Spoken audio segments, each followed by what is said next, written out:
When people speak of the strongest tank of World War II, the first images that often come to mind are the steel monsters of Nazi Germany, the Tiger and the Panther. They possess thick armor, superior firepower, and inspired terror wherever they appeared on the battlefield. Yet, in a profound irony, the machine that truly carried the Allies to victory was one often dismissed as inferior, the American M4 Sherman. So, what defines a truly great weapon? The answer lies not only in its ability to triumph in a one-on-one duel, but in the less glamorous factors that sustain a war effort: reliability under combat conditions, the capacity for mass production, and the immense logistical system standing behind it. A Tiger might destroy 10 Shermans in battle, but it meant little when the vehicle sat immobilized in a repair depot for weeks because of a complex mechanical failure. Meanwhile, the United States could build 100 new Shermans to replace those lost, and have them shipped, fueled, and fighting before that Tiger ever returned to the front. That was the philosophy that won the war. The M4 Sherman was not the best tank in any single category, but it was the perfect balance of efficiency, endurance, and practicality. It became the embodiment not merely of a fighting machine, but of an entire industrial civilization at war. And it was in the blistering deserts of Tunisia, in the closing months of 1942, that these two philosophies of warfare, German engineering perfection versus American quantity and operational efficiency, first met face to face. To the soldiers and engineers of Rommel's famed Afrika Korps, the first American Shermans appeared clumsy, tall, and dangerously exposed. But when they hauled one of the captured Shermans back to their workshop for inspection, they discovered something astonishing. Its true power did not lie in its armor plate or its gun. It lay in something far deeper. By early February 1943, the North African campaign had become a brutal war of attrition in the mud and rock landscape of Tunisia. Following the Operation Torch landings, inexperienced American forces were grinding against the seasoned veterans of General Feld Marshal Erwin Rommel's Deutsches Afrika Korps. Supply lines for both sides were stretched to the breaking point across hundreds of miles of hostile terrain, turning every spare part and shell into a precious commodity. For the Germans, squeezed between Montgomery's 8th Army to the east and the American 2nd Corps to the west, the situation was becoming desperate. Their strategic objective was to land a decisive blow against the Americans before the Allies could consolidate their overwhelming material advantage. On paper, the matchup seemed to favor German arms. The long-barreled 7.5-centimeter gun of the Panzer IV could kill Allied tanks at ranges where it remained frustratingly immune. The newly arrived Tiger tanks, though few, were terrifying steel beasts that shrugged off nearly everything the Allies could fire at them. In contrast, the brand-new American M4 Sherman, making its combat debut with the U.S., 1st Armored Division was an unknown quantity, largely dismissed by German intelligence as another example of crude, mass-produced Allied equipment. German tank doctrine was a philosophy of quality. Superior optics, thicker armor, and more powerful guns would triumph over sheer numbers. The Americans, meanwhile, were putting their faith in a doctrine of mobile, combined arms warfare, where their tanks were but one component of a larger integrated force. This clash of men, machines, and philosophies was about to be tested in the desolate mountain passes of central Tunisia. The first bloody encounters around Sidi Bouzid on February 14th would not only be a tactical victory for the Wehrmacht, but would also deliver an unexpected prize into their hands, a prize that would challenge their deepest assumptions about how to build a war-winning tank. It's thus the M4A1. Sherman sat under the unforgiving Tunisian sun, its olive-drab paint already coated in a fine layer of ochre dust. It smelled of scorched metal and stale gasoline, a recent casualty of the drubbing inflicted upon Combat Command A of the 1st Armored Division. To Oberleutnant Franz Abel, an engineer dispatched from the Army Ordnance Office, it looked ungainly, almost soft. Its cast, rounded hull lacked the hard, crystalline angles of German armor. The welding seams were prominent and, to his practiced eye, shockingly crude. "Look at this," he said, running a gloved hand over a join near the turret ring.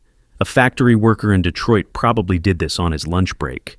His sergeant, a grizzled veteran of the Polish campaign, merely grunted. He cared less about how a tank was made and more about how easily it burned. Relived walked around the vehicle, his boots crunching on the gravel of the makeshift field workshop. He carried a clipboard, making notes with methodical precision. Height, 2.74 meters, far too tall. Frontal armor, upper glacis, 51 millimeters, sloped at 56 degrees. Pathetic.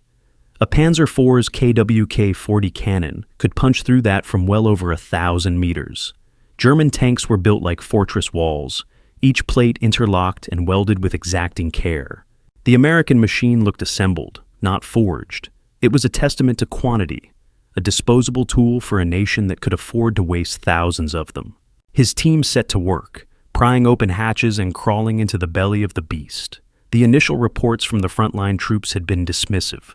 One tanker's diary noted, "The Army tank is tall and flammable. We call them Tommy Cookers." Yet, as Abel lowered himself through the commander's hatch, he was met not with the cramped, shell-cluttered confines of a Panzer, but with an unexpected sense of space. The turret basket was roomy, the controls seemed logically placed, and the seats were padded. He saw the large, accessible housings for the radio and the periscope. Everything was standardized, simple. Then he saw it. Tucked next to the gunner's controls was a small, unassuming metal box with a gyroscope inside, the Westinghouse stabilizer. He'd read fragmented intelligence reports about it, but had dismissed them as Allied propaganda.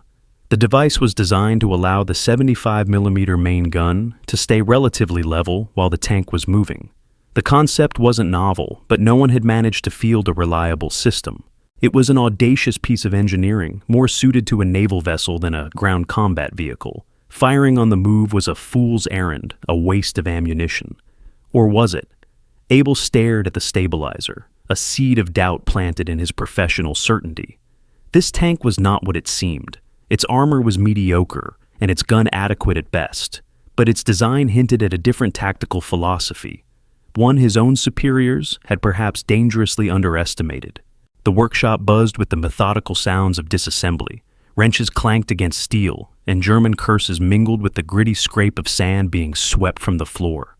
Abel's team worked with a grim efficiency, stripping the captured Sherman down to its essential components. What they found continued to confound them. The entire design was an exercise in pragmatism, a philosophy alien to the perfectionist tendencies of German military engineering. They started with the engine, a Wright Continental R975, a 9-cylinder air-cooled radial engine.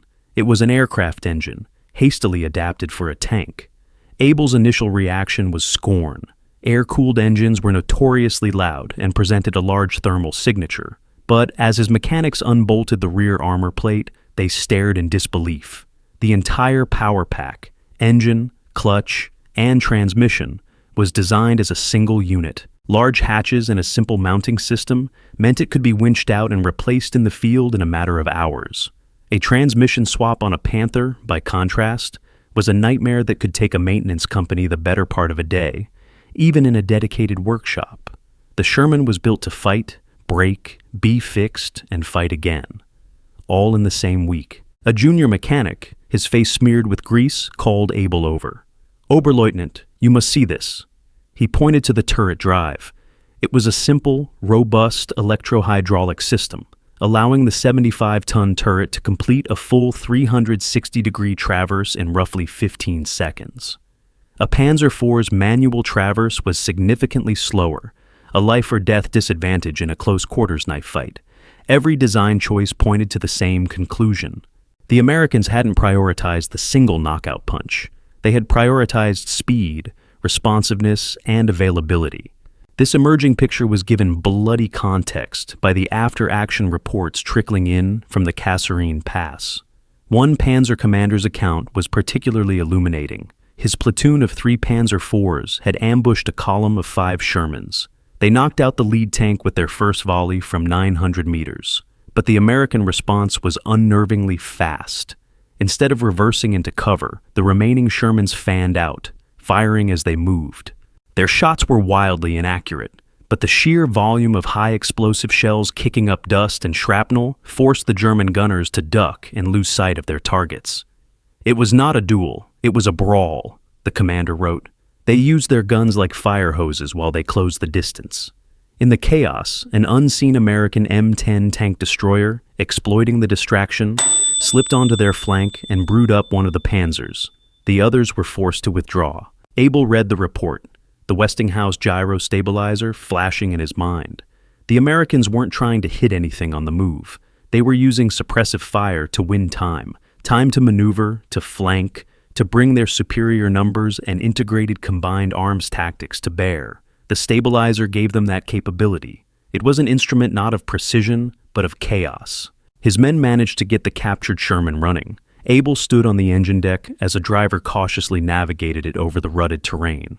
Inside, a gunner kept his eye fixed to the periscope, his hands on the stabilizer controls. The 75mm gun barrel, a blunt instrument of war, floated with an almost magical steadiness, pitching gently while the tank's hull bucked and rolled beneath it. It was imperfect, but it was functional. A thought began to crystallize in Abel's mind, unsettling in its implications. The Germans were building superior individual fighting vehicles. The Americans were building a superior system of warfare. A memo from an ordnance technician summed up the dawning, uncomfortable realization. Everything is designed to be replaced, not repaired. They are not building tanks. They are assembling kits of spare parts. Abel saw the truth in the statement, but also its short-sightedness. The Sherman wasn't just a collection of parts. It was a weapon whose true lethality wasn't measured in millimeters of armor or muzzle velocity, but in uptime, ease of use, and a design that empowered its crew to fight aggressively, even when outgunned. The full report landed on Abel's desk in late March 1943. It was not a technical manual, but a preliminary after-action summary of the battle in the El Guitar Valley. On paper, it should have been a German victory. The veteran 10th Panzer Division, spearheaded by nearly 50 Panzer IVs and a handful of the indomitable Tigers, had launched a concentrated assault intended to shatter the American line. It was a textbook German armored thrust, a mailed fist aimed directly at the enemy's heart. From a command post miles behind the front, Abel followed the initial, confident radio reports. The attack was proceeding as planned, but the Americans did not oblige them with the fight they were expecting. The lessons of Kasserine had been learned with brutal speed. As the panzers crested the ridges and descended into the valley, they were not met by lines of tanks waiting for a chivalrous duel. They were met by a storm of steel from an unseen enemy. American artillery, meticulously pre-registered on every likely avenue of approach, unleashed a barrage of staggering intensity. The sky rained high explosives, churning the earth, breaking up the tight German formations, and forcing commanders to button up, their vision reduced to the narrow slit of a periscope. Through the maelstrom, the Shermans appeared. They did not advance to meet the panzers head-on. Instead, they used the terrain, employing hit-and-run tactics that seemed chaotic but were chillingly effective. A platoon would appear on a low rise, fire a volley of 75mm shells, many of them smoke rounds to further obscure the battlefield, and then vanish behind the terrain before the German gunners could get a proper range. The German Panzer was a sniper's rifle, designed for a single, perfect, long-range shot. The American force acted like a combined arms shotgun, overwhelming the senses and creating lethal kill zones. The German commanders, trained for a decisive tank-on-tank engagement, grew increasingly frustrated. A frantic radio intercept captured the essence of their struggle. "They are everywhere! We fire on one, and two more shoot from the hills. Where is our support?" The Shermans, with their quick-traversing turrets and reliable engines, were always in motion, drawing the panzers deeper into the valley. They were the bait. And then the trap was sprung. Concealed in hold-down positions along the flanks of the valley waited the hunters, the M10 tank destroyers of the 601st Tank Destroyer Battalion. With their high-velocity 3-inch guns, they possessed the hitting power the Sherman 75mm gun lacked. As the panzers pivoted to engage the dancing Shermans, they exposed their thinner side armor to the hidden M10s. A clean, penetrating hit from an M10's gun was a death sentence. One after another, German tanks shuddered to a halt, thick black smoke pouring from their hatches. The pride of the Panzerwaffe was being systematically dismantled, not in a glorious charge, but in a series of disjointed, bloody ambushes. By midday, the attack had completely stalled. The 10th Panzer Division, which had begun the day as a potent offensive weapon, was crippled, having lost over 30 tanks. The survivors retreated in disarray, leaving behind a graveyard of their own making. Back at the ordnance depot, the captured Sherman sat silently, its mechanical secrets now fully understood. But Abel wasn't looking at the tank anymore. He was staring at the map of El Guetar, littered with reports of destroyed German armor. His meticulous engineering analysis was complete, but the final, undeniable proof had been written in fire and steel across the valley floor. He now knew with absolute certainty that the Sherman's greatest strength wasn't a feature he could measure with calipers or gauges. It was its role as a single, reliable component in a vast, flexible, and utterly ruthless military-industrial machine. Germany had sent its finest swordsmen into the fray, only to find the Americans had brought a factory. Oberleutnant Obel's final report was a document at war with itself.